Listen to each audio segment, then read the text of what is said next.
నిండు జీవంతో మన కళ్ళ ముందు తిరుగాడుతున్న ఎన్సైక్లోపీడియా విఏకే రంగారావు గారు భారతీయ చలనచిత్ర సంగీత ప్రపంచంలో, ముఖ్యంగా దక్షిణ భారత నృత్య సాహిత్య సినీ సంగీత విశ్లేషణలో ఒక శిఖరమనే చెప్పుకోవాలి.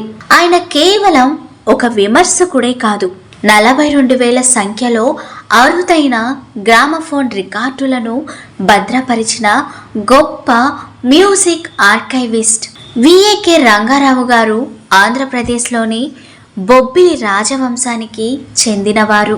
1938వ సంవత్సరంలో ఆంధ్రప్రదేశ్లోని విజయనగరం జిల్లా బొబ్బిలి రాజవంశానికి చెందిన రావు జనార్దన కృష్ణ రంగారావు మరియు సరస్వతీదేవికి జన్మించారు. చిన్నతనం నుంచి నాట్య కళపై ఆసక్తి పెంచుకున్న విఏకేఆర్ 1960లో వలువూర్ రామయ్య పిల్లే దగ్గర శిష్యునిగా చేరారు. అడయార్ కె లక్ష్మణ్, శాంతా ధనుంజయ్ దంపతులతో పాటు కళానిధి నారాయణ్ నుంచి నాట్య కళ, అభినయాన్ని నేర్చుకున్నారు. తర్వాత పద్మా సుబ్రహ్మణ్యం దగ్గర భరత శాస్త్రం నేర్చుకున్నారు. పుట్టింది రాజకుటుంబం కావడం వల్ల అప్పట్లో సామాన్యుల సహవాసం చెయ్యొద్దని తల్లిదండ్రుల నుంచి ఆంక్షలు ఉండేవి. రాజమందిరంలో పనిచేసే దేవదాసీల వల్ల నాట్యకళ రుచి ఆయనకు తెలిసింది. అనతి కాలంలోనే ఆయన నాట్యంలో ఎంతో అనుభవం ఉన్న నాట్యాచారునిగా, కళా విమర్శకుడిగా ఎదిగారు. 41 ఏళ్ల నుండి తిరుపతికి సమీపంలోని శ్రీనివాస మంగాపురంలో ఆషాఢ శుద్ధ సప్తమికి, పుత్తూరు సమీపంలోని కార్వేటి నగరం వేణుగోపాలస్వామి కృష్ణాష్టమి ఉత్సవాల్లో గజ్జె కట్టి అన్నమయ్య కీర్తనలతో, జావలీలతో స్వామివార్లకు నృత్య కైంకర్యం చేస్తుంటారు. ఆయన పేరు చెప్పగానే అందరికీ గుర్తొచ్చేది ఆయన వద్ద ఉన్న రికార్డుల నిధి. ఆయన వద్ద దాదాపు 40,000 కంటే ఎక్కువ గ్రామఫోన్ రికార్డులున్నాయని అంచనా. ఇందులో 1900 ప్రారంభం కాలం నాటి అరుదైన రికార్డులు కూడా ఉన్నాయి. ఒక పాట ఏ రాగంలో ఉంది, ఏ భాషలో ఎవరు పాడారు, దాని ఒరిజినల్ ట్యూన్ ఎక్కడి నుండి వచ్చింది అనే విషయాలను ఆయన వేలి ముద్రల మీద చెప్పగలరు. ఆయన తన ఇంటిని ఒక మ్యూజియంగా మార్చారు. సంగీత దర్శకులు, గాయకులు సైతం పాత పాటల సందేహాల కోసం ఆయనను సంప్రదిస్తుంటారు.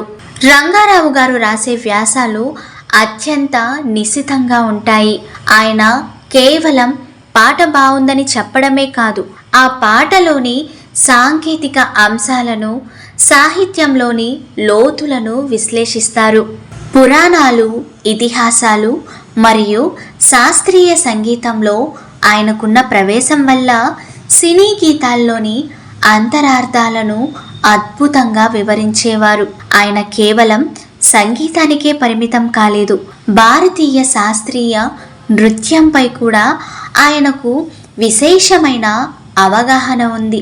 అనేక నృత్య ప్రదర్శనలకు ఆయన న్యాయ నిర్ణేతగా వ్యవహరించారు. కళాకారులను ప్రోత్సహించడంలో ఆయన ఎప్పుడూ ముందుంటారు. భాషలు, ప్రాంతాలు మరియు మతాలకు అతీతంగా కళను గౌరవించడం ఆయన గొప్పతనం. కళ అనేది మానవుడిని ఉన్నతుడిగా తీర్చిదిద్దాలి అనేదే ఆయన ఆశయం. ఆయన విశ్లేషణల్లో ఎక్కడా కూడా సంకుచిత భావాలు ఉండవు, కేవలం కళాత్మక విలువలే ప్రాధాన్యం పొందుతాయి. మరో ఆలాపన త్రివేణి గ్రంథాలు రచించారు. 40 భారతీయ భాషలు, 30 విదేశీ భాషలవి మొత్తం 42,000 గ్రామఫోను రికార్డులను సేకరించారు. ఆయనకు గుంటూరులో 24 జూలై 2012న అయ్యంకి వెలగా పురస్కారం ప్రకటించారు. 2022లో తెలుగు విశ్వవిద్యాలయం నుండి విశిష్ట పురస్కారం అందుకున్నారు. నేటి డిజిటల్ యుగంలో పాత తరం సంగీత మాధుర్యాన్ని భావితరాలకు అందించడంలో విఏకే రంగారావు గారు ఒక వంతెనగా నిలిచారు.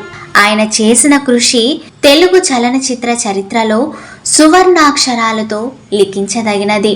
ఆయన ఒక నిండు జీవంతో మన కళ్ళ ముందు తిరుగాడుతున్న ఎన్సైక్లోపీడియా అని చెప్పుకోవాలి.